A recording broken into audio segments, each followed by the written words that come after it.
E aí, galerinha, dando sequência à nossa reflexão, é preponderante, precípuo e pertinente olharmos esse diálogo entre Zaratustra e o santo eremita, não só em relação a esse diálogo, mas em relação a toda a obra filosófica de Nietzsche, sob uma ótica cristã, não como uma oposição cega a Nietzsche, mas como um convite ao discernimento espiritual, sem fanatismo subalterno, subjacentes de qualquer natureza. Eu ia esperar concluir o tópico completo para então desenvolver uma ponderação sob o ponto de vista, sob o prisma bíblico, mas eu teria que fazer um vídeo com uma duração de 1 hora e meia mais ou menos de duração. E não ia prender a atenção de praticamente ninguém. Então, acredito eu, convém ir alternando entre duas perspectivas. Uma, análise filosófica, e aí a gente faz um outro vídeo sob o ponto de vista cristão. E nós ficamos compelidos em abordar o trecho, o que é o trecho seguinte, é, que diz respeito à conversa que Zaratustra tem com o santo, que este, de forma contraditória, diz ter se apartado do meio das pessoas, porque amava agora somente a Deus. E, de certa maneira, ele aborrecia o comportamento humano. Vejamos o que o santo diz. Respondeu Zaratustra: Eu amo os homens. Claro que não é no sentido sentimental. E o santo diz: Por quê? Pergunta: Por quê? Por quê? Disse o santo: Fui para o ermo e a floresta. Por que o santo se isolou? Não seria por amar demais os homens? Agora ama a Deus, os homens já não amo. O homem é para mim uma coisa demasiado imperfeita, o amor aos homens me mataria. Ora, essa passagem mostra uma distorção espiritual profunda, uma fuga travestida de santidade, porque o próprio Cristo jamais ensinou esse tipo de isolamento que aqui está escrito.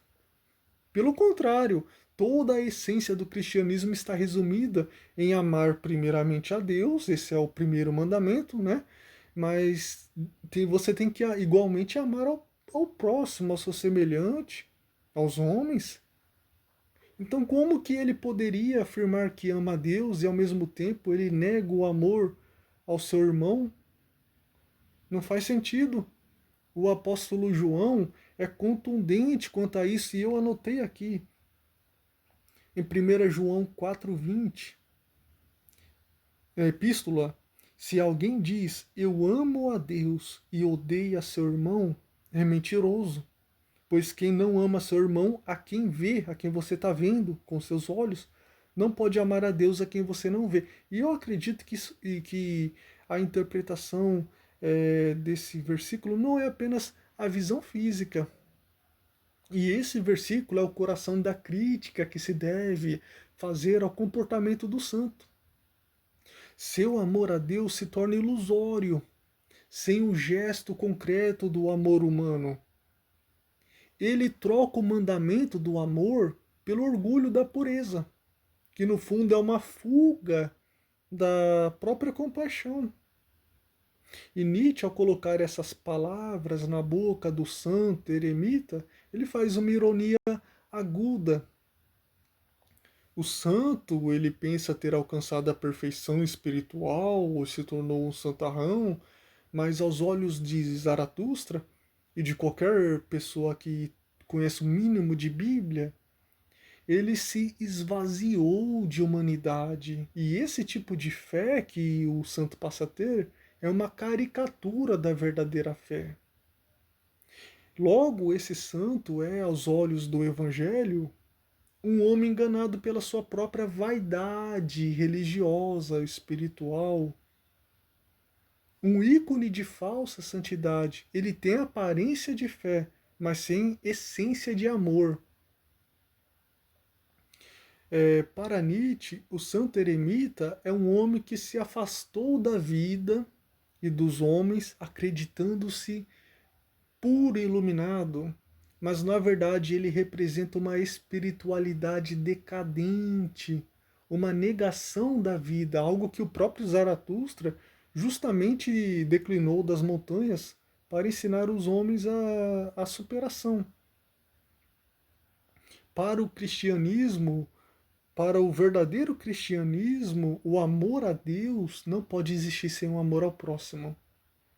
Então o santo, ao se isolar e se vangloriar da sua própria santidade, também se esvazia da humanidade e de amor. Logo, é uma caricatura da fé cristã, como eu mencionei, estou apenas reiterando, que se baseia na comunhão. Gostando ou não, é a religião cristã. Tem que ter comunhão na caridade, não em orgulho espiritual. O santo pensa ter atingido a perfeição espiritual, mas na verdade degenerou-se em orgulho e isolamento, tanto para Nietzsche quanto para qualquer pessoa que entende de Bíblia. Ele representa uma fé falsa e desumanizada. Cristo, que é o próprio Deus encarnado, não se isolou dos homens, viveu rodeado, inclusive, de pecadores. O santo de Nietzsche, ao se refugiar na floresta, nega justamente o exemplo vivo de Cristo. Seu amor tornou-se abstrato, sem corpo, sem suor, sem lágrima e, portanto, sem verdade. O próprio Zaratustra diz: olha, eu amo os homens, claro que não é no sentido sentimental e nem no sentido cristão. Mas o contraste serve como espelho aqui. É Zaratustra, que é o pagão, o mundano, quem carrega a chama da compaixão ativa, que está indo até a humanidade, enquanto o santo repousa na indiferença. E de fato, mais adiante, Nietzsche ele vai falar sobre o amor à distância, mas não convém adentrar nesse mérito agora, pois é um outro contexto. Na verdade, poderia estar dentro do contexto, mas nós estamos seguindo cada parte do livro de Nietzsche, sabe? Para não ficar pulando. E lá o amor é visto sob a ótica da liberdade, do perigo também, de sufocar o outro, não dessa negação espiritual que aqui se vislumbra e se contempla. O essencial aqui, portanto, é entender que o santo de Nietzsche, ao renunciar o amor aos homens, ele renuncia também o próprio Deus. Pois quem não ama o próximo visível não pode amar o Deus invisível. Claro que você não precisa conviver. No Evangelho segundo escreveu Mateus, no capítulo, deixa eu ver aqui, no capítulo 22, do versículo 36 ao 40, está escrito: Mestre, qual é o maior mandamento da lei? Respondeu Jesus: Ame o Senhor, o seu